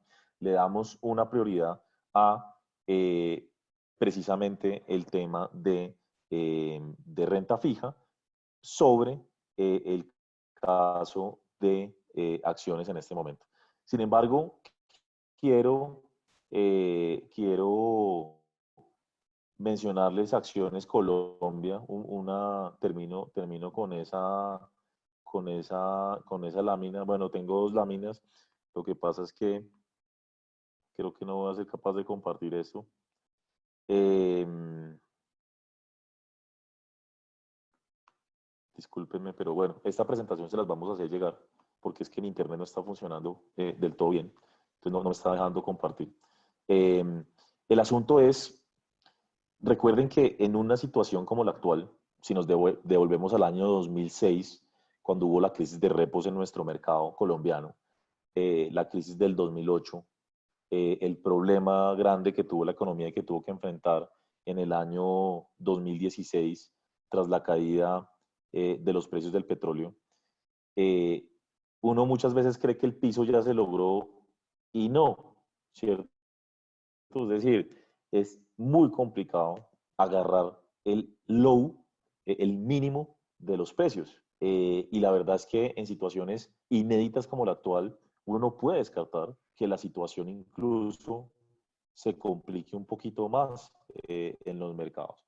Entonces, como decía Juan, esto todo depende de la habilidad que se tenga para manejar la situación del virus, y de la eficiencia y la efectividad de las medidas adoptadas. Ahora, dicho eso, pues digamos que empiezan a gestarse oportunidades. No hay duda de que eso es así. Entonces nosotros igual hemos hecho un eh, análisis donde inclusive hemos tratado de ser mucho más ácidos de lo que actualmente, digamos, ya están los mercados, los precios incorporados. Eh, y en ese orden de ideas, nosotros vemos que un muy mal escenario podría llevar incluso a caídas adicionales de 15 o 20% en algunos nombres en el mercado accionario colombiano. Entonces, les voy a describir eh, un poco la tabla que tenemos y que, insisto, se las vamos a compartir. Por ejemplo, Ecopetrol, un escenario estresado. Entonces ustedes me preguntan, ¿qué es estresado? $10 barril, lo que dice Goldman Sachs. La acción puede caer otro 48%. ¿Sí? Claro, la pregunta es, ¿y si rebota? No, pues si rebota va a empezar a subir, si rebota el precio del petróleo va a empezar a subir la acción de Ecopetrol. Entonces, ese es un caso particular. Bancolombia, escenario estresado, por favor no me entiendan, este no es no me malinterpreten, esto no es el escenario base. El escenario estresado implicaría que la acción de Bancolombia le podría quedar un 15% más de caída. ¿Cuál es el escenario estresado? El escenario estresado es que Colombia entra, por ejemplo, en recesión y que la bajada de tasas del Banco de la República y el aumento de la cartera vencida y de las provisiones, pues impactan de manera más desfavorable de lo que puede preverse actualmente en el balance de Bancolombia. Pues algo similar pasaría con un Davivienda, podría caer 20% más, ¿sí? Entonces, lamentablemente, todo depende. El escenario estresado podría llevarnos a un call cap de 850 puntos, ¿sí? Esa es la realidad y por eso digo que en estos momentos hay que ser muy cuidadosos y sobre todo respetar sí o sí el perfil de riesgo. Yo siempre digo lo mismo y sobre todo molesto mucho con algunos clientes y con los propios comerciales nuestros. Miren, si uno es un cliente, o perdón, sí, una persona, un inversionista de largo plazo, yo, Daniel Velandia, que espero vivir los próximos 40 años, 30, ¿no? Yo digo, si la plata que tengo es para esos 30 años, y estoy pensando a 30 años, probablemente yo tomaría algunas posiciones en este momento, pero sabiendo que me olvido de eso, ¿sí? Que yo estoy en buenos nombres y en buenos emisores, pero que no me puede estresar la volatilidad de corto plazo. Entonces, lo que yo digo, lo que les iba a contar es que yo molesto mucho con algunos clientes y les digo, el problema de muchos inversionistas, no acá sino en el mundo, es que uno es de largo plazo hasta que la acción cae 20%, ¿no? Y eso nos pasa recurrentemente. Sí, yo soy largo plazo, yo soy largo plazo, yo estoy pensando a 10, 15 años, pero la acción cae 20% y entonces la persona deja de dormir tranquila. Entonces, no es un inversionista a largo plazo, ¿sí? Entonces, por eso digo que respetar siempre el perfil de riesgo es supremamente importante. Eh, ¿Qué acciones dentro de este análisis parece que tuvieran un escenario menos ácido o, digamos, menor potencial de caída en un escenario súper ácido? Eh, Estamos hablando, por ejemplo, bueno, es que todas tienen potencial, pero un Corfi colombiana, por ejemplo, tendría algo de espacio, o sea, tiene espacio de desvalorización adicional, pero no tanto como otros. Un grupo de energía de Bogotá, un Nutresa, que caerían, pero a niveles de 6-7% en el escenario un poquito más estresado, no el 15 o el 20 como les estaba comentando en otras situaciones. Entonces, otra vez, les enviaremos esta presentación. Eh, Compañías que creemos oficialmente, eso se los comparto a ustedes, compañías que creemos que pueden ser más resilientes en esta coyuntura. Grupo de Energía de Bogotá, ISA, Promigas, Aval, Corfi Colombiana y Bolsa de Valores. Eh, si ustedes se dan cuenta, esto tiene mucho que ver con compañías que están en sectores regulados y que tienen flujos de caja mucho más estables. Entonces, digamos que eso también lo enseña en el libro de texto. Es, si usted va a invertir en acciones en un momento de crisis, lo mejor es tener acciones de bajo beta, de baja volatilidad y el libro de texto siempre pone primero utilities, es decir, compañías de servicios públicos. Y esto pues tiene en gran parte eso, GB, ISA, Promigas, Corficol, recuerden que Corficol es dueño de Promigas, eh, y tenemos compañías como pues la Bolsa de Valores de Colombia, que inclusive pueden tender a beneficiarse de todo lo que está pasando porque los montos de negociación aumentan, por ejemplo, entre otras razones, y eso, digamos, justifica esa parte. Compañías que creemos que están muy descontadas, que están generando oportunidades de inversión, pero a largo plazo, ¿sí? y que no es, como digo, para personas que están pensando a 6 meses, un año y que están dispuestas a aguantar un poquito, porque como les digo, podemos ver desvalorizaciones adicionales.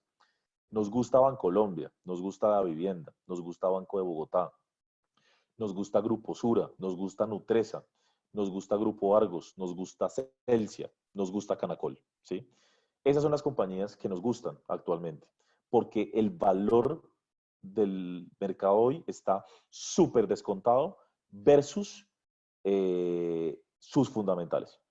Eh, Insisto, todo puede ser peor en el muy corto plazo, pero son acciones que tienen un gran valor, en nuestra opinión, para el largo plazo y por eso, de todas maneras, insisto, es para inversionistas de un perfil un poco más riesgo moderado alto en las circunstancias actuales. Compañías con riesgo muy alto bajo la coyuntura actual. Bueno, me están pidiendo que repita las acciones que nos gustan de largo plazo que están muy descontadas. Bancolombia, Davivienda, Bogotá, Sura, Nutresa, Argos, Celsia y Canacol. Compañías con riesgo muy alto en este momento. Ecopetrol, Semargos y Cemex. Ecopetrol, precio de petróleo, y Semargos y Cemex, por la naturaleza misma de los negocios, eso lo dice la teoría económica y además la experiencia, la evidencia empírica, los sectores más perjudicados cuando la economía se desacelera o el sector más perjudicado es construcción. Si bien es cierto la infraestructura en Colombia está andando a buen ritmo y esperamos que siga haciéndolo, las compañías generan ingresos básicamente de vivienda y de edificaciones en general. Y eso claramente va a tener una afectación. Además, ya el sector inmobiliario venía muy resentido en Colombia, sobre todo el de vivienda de alto valor, y por tanto ahí no vemos mayores expectativas, entonces no las recomendamos. Y fuera completamente, o sea, no estaríamos de ninguna manera en Avianca, ¿sí? Es el, ya venía la compañía con problemas y pues Avianca está en el epicentro de la situación. Creo que estaba compartiendo la pantalla, yo estaba aquí diciendo cosas que no eran. Juanca, ¿me puede confirmar si la Sí, pantalla de hecho se estaba sí, se viendo? estaba viendo. Ah, bueno, yo diciendo lo que no era. La verdad es que me van a tener que dar un cursito de tecnología rápido porque no lo estaba viendo. Entonces, bueno, eso es. Les agradecemos mucho la participación. La verdad es que todavía vemos conectadas a 135 personas, así que esperemos que hayamos contribuido a, a generar información de relevancia para la toma de decisiones de ustedes. Nuestro compromiso en Credit Corp es dar toda la información posible en una coyuntura como la actual. Es cuando más apoyo necesitan los clientes y eso lo tenemos súper claro. No los vamos a abandonar de ninguna manera. Nosotros desde el área de research estamos produciendo más reportes de lo que hacemos normalmente porque todo el tiempo pues tenemos cada vez más información, más información, más información. Eh, y bueno, la verdad que esperamos también hacer más de estas eh, conferencias, webinars de manera frecuente mientras se mantiene la situación. Y espero que la gran participación de los clientes no haya sido simplemente eh, porque estamos encerrados en la casa, eh, sino porque de verdad les proporcionamos valor y ese es nuestro compromiso siempre. Así que muchas gracias a todos nuevamente por la participación. Bueno, muchas gracias también de nuestra parte y recuerden la recomendación que les dio Daniel, ser muy, muy juiciosos con el seguimiento de las estrategias de inversión y obviamente, de los objetivos de inversión. No desesperarse bajo estas coyunturas. Nosotros las seguimos viendo como un tema temporal. Obviamente también, como lo advirtió Daniel, esto está cambiando minuto a minuto, pero pues vamos dándole tiempo al tiempo de que evolucione este tema a nivel global y obviamente en los efectos que tenga a nivel local. Muchas gracias nuevamente y nos estaremos viendo pronto seguramente. Hasta luego. Muchas gracias, que estén bien y salud, que es lo más importante. Saludos.